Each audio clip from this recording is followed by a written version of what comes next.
Menantu Dewa Perang. Bab 370. Mempelajari peta. Gerbang mistik adalah salah satu dari 3 sekte di Provinsi SJ, tetapi mereka berbeda dengan Aliansi Armori. Aliansi Armori lebih memperhatikan seni bela diri modern, memperkuat tubuh dan menggunakan berbagai instrumen seperti serum atau ramuan untuk meningkatkan kemampuan mereka. Sedangkan gerbang mistik lebih memperhatikan seni bela diri kuno yang tidak bergantung kepada peralatan atau teknologi modern, sebuah seni bela diri yang murni kepada badan sendiri. Betapa mengerikannya menjadi putri kebanggaan gerbang mistik. Bahkan dalam imajinasi paling liar seseorang, mereka tetap tidak bisa membayangkan betapa menakutnya wanita seperti itu. Seorang ahli seperti Graham terkejut untuk sementara dan pria itu mengambil inisiatif untuk menuangkan 1 cangkir teh kepada Yasmin. Sebuah angin kencang akan memukul 3 kota ini. Boniardi ingin menggantikan Winda sebagai penguasa kota KZ dan pria itu memanggil kehadiran Litra. Aku sudah setuju untuk masalah ini. Petik 2. Sebenarnya Graham tidak perlu melaporkan hal seperti itu. Sebagai seorang inspektur senior, dia memiliki hak untuk bergerak terlebih dahulu, lalu melaporkannya. Tetapi untuk menghormati Yasmin, Graham mengatakannya lagi. Yasmin minum teh dengan tenang tanpa mengucapkan sepatah kata pun, seolah-olah dia tidak peduli tentang hal seperti itu sama sekali. Kemudian Graham berkata, Westin ingin menghapus perjanjian non-agresi dari 3 kota dan mendominasi 3 kota ini. Graham memberikan laporan lagi. Lalu Yasmin menyesap tehnya, kamu tidak perlu memberi tahu aku mengenai hal ini, kamu tahu bahwa aku tidak datang ke tim investigasi untuk hal seperti ini. Graham langsung berkata dengan hormat, Anda adalah seniorku dan seorang wanita terhormat, mau bagaimana juga aku masih junior Anda. Wajah Yasmin tidak berubah dan masih cuek, kamu datang kepadaku hanya untuk membicarakan ini. Graham segera mengeluarkan sebuah gulungan dan menyebarkannya di atas meja batu. Yang mulia Yasmin, ini adalah peta pusara Gunung Partam. Di sini kita bisa melihat 3 lapisan, tetapi Tanutama Zongyuan dan pendahulu yang tak terhitung jumlahnya hanya bisa membuka pintu di lantai pertama. Mereka tidak pernah membuka lantai selanjutnya. Yasmin akhirnya tertarik dan melihat peta itu dengan hati-hati. Peta itu ditandai dengan dimensi, struktur, dan gambar yang sungguh detail. Setelah beberapa saat, Yasmin bertanya, bagaimana kamu bisa menggambar struktur peta dari 2 lantai berikutnya? Padahal Tanutama dan pendahulu yang tak terhitung jumlahnya hanya bisa membuka pintu lantai pertama dan menggambar struktur rinci lantai pertama, bagaimana 2 lantai ini bisa terlukis?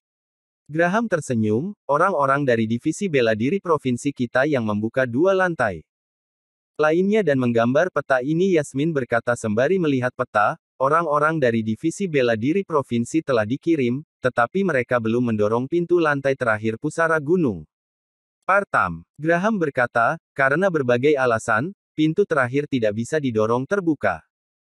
Ini sebuah pusara dari dunia transenden yang luar biasa, tetapi karena aktivitas pusara Gunung Partam tidak normal baru-baru ini, divisi bela diri provinsi merasa bahwa mungkin akan ada harta yang keluar, jadi aku akan membawa tim investigasi untuk memeriksanya. Yasmin masih menatap peta itu, tim investigasi, alasan yang bagus untuk menyembunyikan alasan kita. Tidak ada yang tahu bahwa pusara Gunung Partam adalah pusara alam transenden dan tidak ada yang tahu bahwa aktivitasnya mulai tidak normal. Graham berkata, betul sekali. Pusara Gunung Partam sudah berada di bawah pengawasan divisi bela diri provinsi dari dulu. Jika bukan karena ada pergerakan di pusara itu, kita juga tidak akan melakukan apa-apa.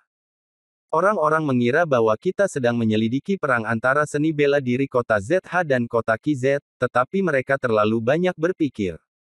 Mana mungkin divisi bela diri provinsi memiliki banyak energi untuk mengelola mereka? Yasmin berkata, aku ingat bahwa orang yang ditempatkan di pusara Gunung Partam adalah orang penjelajah malam, kan? Graham menganggukkan kepalanya, betul, mereka adalah orang dari divisi bela diri provinsi kita, Asuka dan Sion. Tapi Sion sudah mati, hanya Asuka yang tersisa untuk menjaganya. Yasmin menoleh kepada Graham ketika mendengarnya berbicara, kalian sampai merampas kebebasan Asuka untuk mengendalikannya, kalian sungguh kejam. Graham dengan tenang berkata, kita tidak merampas kebebasan Asuka dengan kondisi penjelajah malam, hal tersebut memiliki cerita lain. Yasmin melirik Graham, cerita lain. Graham mengangguk lagi, betul. Divisi bela diri provinsi tidak akan melakukan hal ini kepada orang kita sendiri. Asuka dan Sion datang dari tempat lain, kemudian Alexander dan Boniardi yang merampas kebebasan mereka. Mereka memiliki tubuh yang biasa pada awalnya, tetapi Akonitum membuat mereka menjadi penjelajah malam untuk menjaga pusara Gunung Partam untuk kita. Lalu Yasmin bertanya, apakah Asuka tahu kebenaran tentang pusara Gunung Partam? Graham menggelengkan kepalanya, tidak tahu, dia hanya tahu bahwa pusara itu sangat penting, wanita itu bahkan tidak tahu dia bekerja untuk divisi bela diri provinsi. Yasmin mengangguk, divisi bela diri provinsi telah merahasiakannya dengan baik. Namun, orang biasa tidak mampu melakukan teknik untuk membuat orang menjadi penjelajah malam. Alexander dan Boniardi jelas tidak memiliki kemampuan ini. Graham berkata, aku tidak tahu tentang itu. Aku hanya tahu bahwa Alexander merekrut Asuka dengan kondisi bahwa dia akan menyembuhkan tubuh Asuka, tetapi Asuka dengan tegas menolak Alexander. Di dalam hatiku, aku sangat mengagumi Asuka, seorang penjelajah malam yang menjaga pusara Gunung Partam selama beberapa dekade. Sepertinya sudah waktu bagi Asuka untuk pensiun. Yasmin bertanya, jadi untuk memasuki pusara Gunung Partam, kita masih membutuhkan bantuan Asuka. Graham berkata, betul. Jika kita mendapatkan dukungan Jason, muridnya Asuka, kita akan memiliki dukungan yang lebih baik. Tapi, di antara tiga kota sekarang, banyak kritik yang melawan Jason. Dapat dilihat bahwa semua orang ingin membunuh sang Jason yang tanpa latar belakang ini dengan satu gigitan. Yasmin melambaikan tangannya kepada Graham, jangan beritahu aku berita yang tidak relevan, masalah ini bisa diselesaikan oleh divisi bela diri provinsi. Mari pelajari peta ini dengan cermat. Jason dan Nina berada di dalam ruangan dengan suasana hati yang buruk. Pada saat itu, Nina sudah lebih banyak mengeluh dibandingkan semua leluhurnya yang pernah hidup. Jason tampak sangat tenang, pria itu bersandar kepada posisinya untuk bermain dengan telepon. Tetapi sinyal yang tidak bagus di tempat itu memaksa Jason untuk membaca novel dari telepon. Karena itu dia mengubah posturnya dari waktu ke waktu dan terlihat sangat terlibat dengan novel itu. Nina yang sudah lama menunggu tidak bisa duduk diam lagi, Jason, sudah hampir waktunya makan malam dan mereka belum datang untuk mengundangmu makan, apa maksudnya? Bukankah wanita di congsam biru dan putih itu mengatakan bahwa dia akan datang dan mengundangmu untuk makan malam? Apa mau mereka? Keparat. Aku tidak tahan lagi. Aku akan mencari wanita itu. Nina pantas mendapat julukan wanita kuat, dia segera pergi dengan marah setelah berbicara dan ingin mencari wanita yang mengenakan congsam itu. Jason sendiri sudah tidak tahan mendengar ocehan Nina, bisakah kamu tenang sedikit? Bahkan jika Brody begitu kuat, dia tidak akan melakukan apa-apa kepada kita tanpa persetujuan dari tim investigasi. Tim investigasi adalah orang yang membuat keputusan di sini, karena mereka membiarkanku masuk, mereka secara alami akan memanggilku dan aku hanya perlu menunggu. Nina masih tidak bisa menerimanya, tapi mereka terlalu menyiksa orang. Jason meletakkan teleponnya, tenang, kamu bisa pergi dan main sendiri ketika kamu bebas. Nina sudah ingin pergi dengan meledak, tetapi 4 langkah kaki orang bisa terdengar dari luar pintu. Ternyata Boniardi yang diikuti oleh Drixter, bersama dengan wanita yang mengenakan congsam dan Joko telah berdiri di depan pintu mereka. Bersambung. Bab 371. Kebanggaan Gerbang Mistik. Joko adalah pemimpin penjaga pintu sebelumnya dan dia membenci Jason sampai ke tulang-tulangnya. Belum lagi wanita congsam itu, dia sampai memberi Jason hidangan busuk dan memaksa pria itu untuk memakannya. Boniardi datang perlahan dengan senyum di wajahnya, Jason, aku tidak menyangka kamu memiliki kesempatan untuk masuk ke sini, sungguh mengejutkan. Siapa yang membiarkanmu masuk? Wanita berbaju congsam biru berkata, Brody memintaku untuk membawanya masuk. Boniardi langsung mendengus dingin, Pak Brody tidak memanggil orang yang salah, kan? Wanita itu berkata, tidak mungkin, Pak Brody selalu berhati-hati dalam melakukan sesuatu. Meski Jason berada di sini, tetapi perlakuan yang dia dapat jauh dari orang lain, dia tinggal di halaman yang paling terpencil dan bobrok, kemudian makanan yang dia makan juga makanan busuk. Pak Boni, hawa tempat ini tidak baik dan banyak orang telah meninggal karena penyakit di sini secara misterius. Jika tidak ada yang penting, sebaiknya Pak Boni pergi dengan cepat. Pak Boni hanya datang ke tempat itu untuk mengunjungi Jason, melihat bagaimana situasi Jason di tempat busuk itu. Lalu Boniardi berkata, "Tidak apa-apa, aku akan pergi setelah beberapa patah kata." Wanita yang mengenakan congsam biru dan putih mengangguk dan berjalan beberapa langkah ke depan. Dia berdiri di depan gerbang dan menatap Jason dengan dingin. "Jason, apakah hidangannya enak?" Jason duduk di kursi tanpa mengucapkan satu kata. Bisa terlihat masih ada beberapa piring hidangan busuk di meja depannya dan Jason tersenyum. "Lumayan, ucapkan terima kasih kepada Brody untukku." Boniardi berkata, "Tidak menyangka bahwa beberapa hari yang lalu kamu berada di kediaman Andara dengan ribuan pasukan pelindung ZH, memaksa semua orang untuk membantu Winda memimpin dua organisasi. Pada waktu itu, kamu terlihat begitu gagah dan kuat. Tapi dalam beberapa hari, kamu sudah jatuh ke titik ini, sungguh memalukan." Jason berkata dengan tidak setuju, "Apakah kamu ke sini untuk menghakimiku? Aku sudah bosan dengan pola membosankan seperti ini, sungguh membuatku kecewa."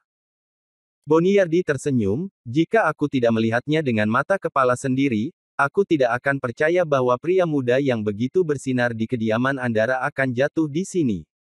Nina yang mendengar kata-kata Boniardi segera menatap pria itu dengan penuh kebencian. "Boniardi, kamu belum menjadi pemimpin kota KZ, apakah Winda tahu bahwa kamu melakukan ini?" Drixter berkata dengan dingin, "Kamu salah, tim investigasi telah setuju untuk menunjuk Pak Boni sebagai pemimpin kota KZ. Sebuah surat penunjukan akan segera dikeluarkan." Wanita yang mengenakan congsam berakta, "Tidak salah, Graham, pemimpin tim investigasi telah berjanji secara pribadi dan dia tidak akan pernah mengingkarinya. Mungkin pergantian pemimpin akan diumumkan saat makan malam hari ini." Alis Jason akhirnya berkerut dan detak jantungnya berdetak dengan sangat cepat. Ini adalah akhir terburuk yang bisa dipikirkan Jason. "Aku tidak menyangka bahwa ini akan terjadi. Aku tidak mengharapkan mereka akan muncul begitu cepat. Jika bahkan Winda yang bertindak sebagai ayahnya tidak bisa menjadi pemimpin kota KZ, apa yang Jason bisa lakukan ketika dia membunuh Raja ZH yang sebelumnya? Secara alami dia akan langsung digantikan oleh tim investigasi. Apakah hasil yang begitu buruk bisa terjadi dalam sekejap?" Jason menggertakkan giginya, "Di mana Winda?" Boniardi mendengus dingin, "Winda akan menikahi Litra, putra pemimpin aliansi Armory sebagai selir. Mungkin kamu tidak mengenal Litra, aku punya foto di sini, coba lihat." Boniardi mengeluarkan sebuah foto dan menyerahkannya kepada Jason. Ini adalah reaksi Jason ketika melihat wajah Litra, hanya satu kata, "Jelek." Dua kata, "Sangat jelek." Tiga kata, "Sungguh keterlaluan jelek." Jason bahkan tidak bisa makan setelah melihat wajah Litra. Jika Winda menikah dengan pria seperti itu, hidupnya akan hancur. Dan, Winda masih menjadi selir. Wajah Jason berubah menjadi hijau. "Aku tahu apa yang ingin kamu katakan, tetapi kamu tidak bisa melakukan apa-apa, tim investigasi telah menyetujui pernikahan ini. Baik kamu atau Winda tidak dapat menolak." Boniardi tampak bangga dan dengan senyuman tebal di mulutnya dia berkata, "Jason, Winda dan keluarga Sasmita sudah berakhir, kamu juga akan mengikuti mereka. Tunggu tim investigasi untuk selesai memeriksa kamu dan aku sebagai pemimpin kota KZ akan langsung menghancurkan kota ZH. Ini adalah harga yang harus kamu bayar karena telah melawanku di kediaman Andara hari itu. Penghinaan yang sungguh dalam." Drixter berkata, "Tentu saja, jika kamu berlutut dan memohon belas kasihan kepada Pak Boni sekarang, mungkin Pak Boni akan memberikanmu sebuah akhir yang layak. Pak Boni juga bisa memberitahu tim investigasi beberapa kata-kata bagus untuk kamu dan membebaskanmu dari hukuman." Boniardi dan yang lainnya menatap Jason dengan dingin, menunggu pria itu untuk berlutut dan memohon belas kasihan. Boniardi sudah tidak sabar melihat Jason berlutut.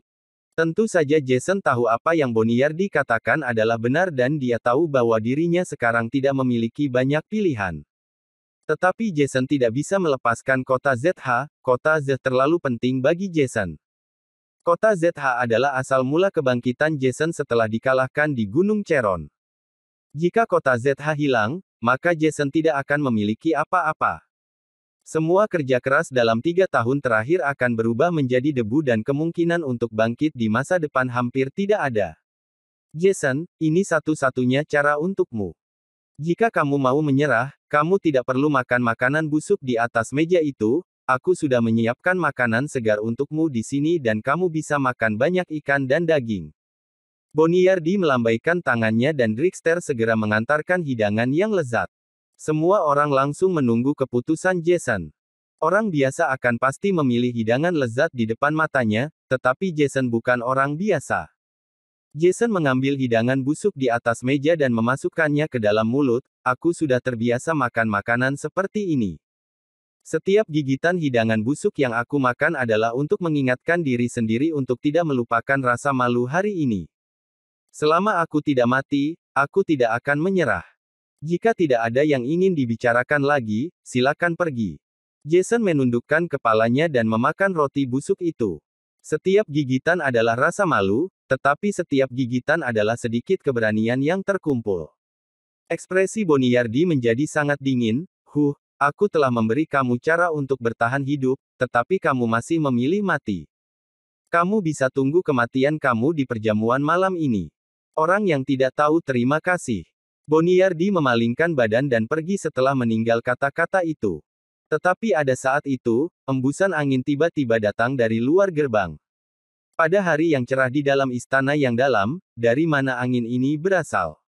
Semua orang menoleh untuk melihat sekeliling dan tiba-tiba melihat seorang wanita dalam gaun ungu berjalan di depan angin kencang itu. Setiap angin itu sepertinya muncul dari tubuhnya. Setiap kali wanita itu melangkah, angin kencang bertiup 1 meter ke depan. Dia sepertinya telah menyatu dengan angin dan tekanan angin itu sampai tidak membiarkan Bonniardi dan yang lainnya untuk membuka mata mereka. Setelah beberapa saat, angin di sekitar wanita itu perlahan menghilang dan orang-orang melihat penampilannya. Sebuah rok panjang berwarna ungu, badan yang melengkung dengan indah, mengambang di atas tanah dengan dingin dan bangga. Putri kebanggaan pertama gerbang mistik. Freya Riddle, bersambung.